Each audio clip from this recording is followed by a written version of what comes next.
Today in this video we'll be discussing how you can use differentiated instruction to improve your teaching. But before we begin, let's ask, what is differentiated instruction? Simply put, it is the process by which a teacher adjusts teaching to meet student needs. There are four main aspects to differentiation. They are process, product, content, and environment. Let's explore each of these in the context of a classroom. Within any given classroom, students will have a wide range of learning styles as well as disabilities which will require differentiation.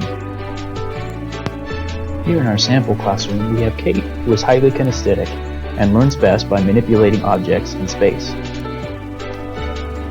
Likewise, we have Thomas, who is a social learner and can better remember things as he tells others about them. Next we have Susan, who has autism. She struggles with social situations and prefers to work alone. Lastly, we have David, who has a reading disability and often struggles to pay attention. Let's suppose today's lesson is on history, and the teacher simply reads aloud from the textbook. While David and Susan may be engaged, as David does not have to read and Susan can work alone, Thomas and Kate are definitely not engaged. How could the teacher meet each of the students' needs? Looking at the main aspects of differentiation, we can explore the process, or how the material is presented, the product, or how students show what they learned, the content, or how much and at what pace material is being presented, and environment, which is the context in which we learn. Let's see how each of these aspects might play out in our classroom. Using the process called a jigsaw, the teacher can divide the students into small, mixed ability groups.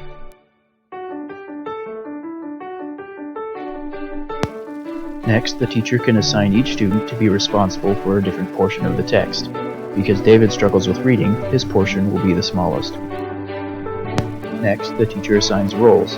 After reading each portion of the text to themselves, they need to share it with the rest of the group. Thomas can be discussion leader, and Kate can be the note taker or summarizer. Because Susan has autism, it would be helpful for her to have the teacher post the roles and schedule in a place that she can see. This would be an example of environmental differentiation. Because students each know their role within the group, and each role is suited to their strength, each student feels successful and is engaged. Lastly, students will need to account for their work. Although each group will turn in notes, each needs to show individual understanding of the content. For example, Thomas and Kate, by nature of their learning style, may wish to put on a skit showing the historical events of the chapter.